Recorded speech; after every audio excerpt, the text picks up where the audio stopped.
আসসালামু আলাইকুম। আশা করি আপনারা সবাই ভালো আছেন। আলহামদুলিল্লাহ আমিও ভালো আছি। Welcome back to my channel.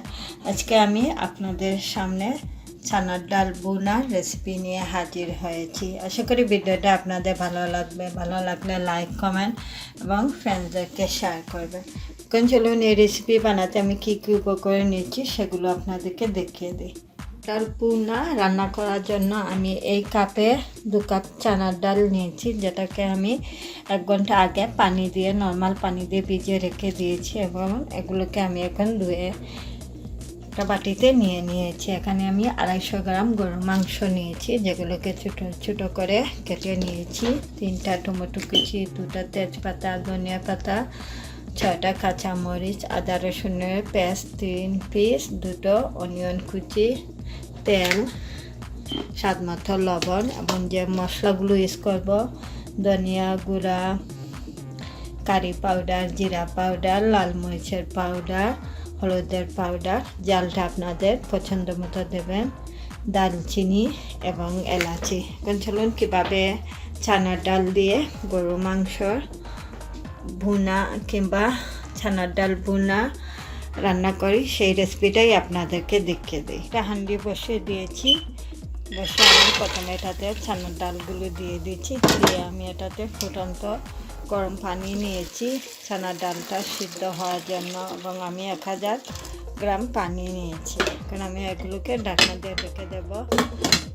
পানিটা ফুটে উপরে ওঠার আগ পর্যন্ত কিংবা ডালটা সিদ্ধ হওয়ার আগ পর্যন্ত আমি এগুলোকে রান্না করব। একটা চুলায় ডালগুলো সিদ্ধ হচ্ছে এবং আরেকটা চুলায় আমি একটা ফ্রাই প্যান বসে দিয়ে এটাতে 2 টেবিল স্পুন তেলটা দিয়ে দিয়েছি। এখন 2টো তেজপাতা, 7টা এলাচি এবং 4 পিস দারচিনি দিয়ে দিয়েছি। আমি অনিয়ন কুচিটাও দিয়ে দিচ্ছি। 2টো জিনিস একসাথে রান্না করব। ডালের পানিটা উপরে ফেনা হয়ে এসে উঠেছে, তাই আমি ঢাকনাটা সরিয়ে নিচ্ছি যাতে পানিটা পড়ে না যায়। এবং 5 মিনিট আমি পেঁয়াজটা খুব ভালো করে কষিয়ে নিয়েছি। এখন আমি এটাতে স্বাদ মতো লবণ এবং আদা এবং রসুনের পেস্টটা দিয়ে দিচ্ছি। দিয়ে বাকি যে মশলাগুলো সেগুলো দিয়ে দিচ্ছি। 1/2 টিস্পুন হলুদের পাউডার, জিরা powder 1/2 teaspoon, curry powder 1/2 teaspoon, ধনিয়া পাউডার 1/2 টিস্পুন, জালটা আপনাদের স্বাদ মতো 1/2 টিস্পুন, লাল মরিচের পাউডার। আমি কাঁচামরিচ এবং লাল মরিচ দুটোই রান্নাতে ব্যবহার করছি। আবারও খুব ভালো করে মশলাগুলোকে কষিয়ে নিচ্ছি।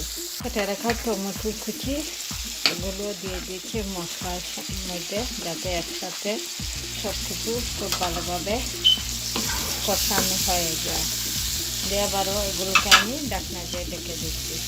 100 গ্রামের মতো পানি দিয়ে দিয়েছিলাম মশলাটা যাতে কষানো হয়ে যায় খুব ভালো মতো এবং নিচে ধরে না যায়। এখন আমি যে বিফ মাংসটা কুচি করে কেটে রেখে দিয়েছিলাম সেগুলো মশলার মধ্যে দিয়ে দিচ্ছি, যাতে পেঁয়াজ এবং মাংস দুটোই একসাথে খুব ভালোভাবে সিদ্ধ হয়ে যায়।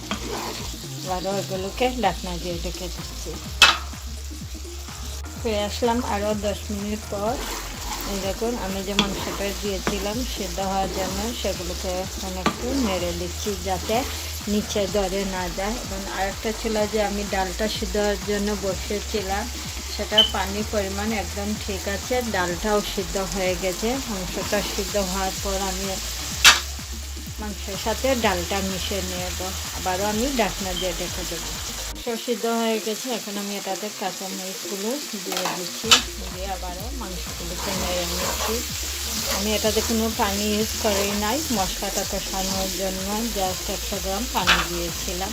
এখন যে ডালটা আমি সিদ্ধ করেছি সেটা মিশিয়ে নিচ্ছি মাংসের সাথে।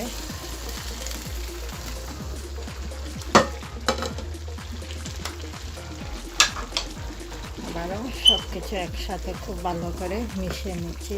আরও আমি এগুলোকে ঢাকনা দিয়ে ঢেকে দিচ্ছি খুব ভালোভাবে বয়েল হওয়ার জন্য সব কিছু।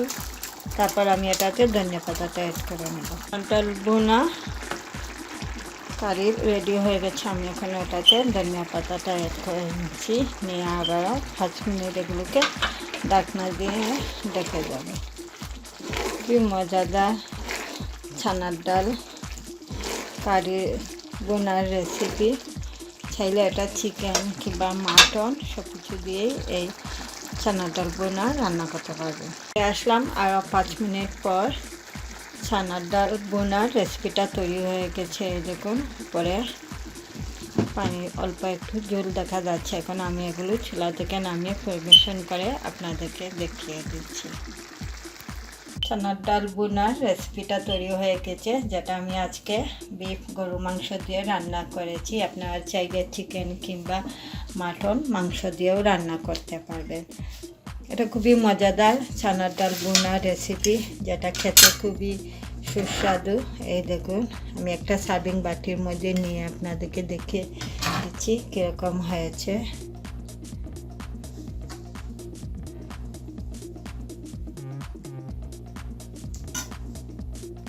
ছানার ডাল বোনা যেটা গরু মাংস দিয়ে রান্না করেছি বোনা বোনা করে, এবং আজকে আমি এটা রুটির সাথে পরিবেশন করেছি। আপনারা চাইলে চালের রুটি, নান রুটি, পোলাও, সাদা ভাত সব কিছুর সাথেই এই ছোলা বোনা রেসিপিটা খেতে পারবেন। খুবই মজাদার। আমার রেসিপি ফলো করে বাসায় একবার বানিয়ে ট্রাই করবেন।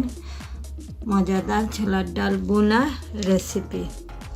আশা করি ভিডিওটা আপনাদের ভালো লেগেছে। ভালো লাগলে লাইক, কমেন্ট এবং ফ্রেন্ডদেরকে শেয়ার করবেন। আমার ইউটিউব চ্যানেলে আরও অনেক মজার খাবারের রেসিপি আছে, আপনারা চাইলে সেগুলো দেখতে পারবেন। সবাই ভালো থাকেন, সুস্থ থাকেন। ইনশাআল্লাহ আবারও নতুন কোনো রেসিপি নিয়ে আমি আপনাদের সামনে হাজির হব। আল্লাহ হাফেজ।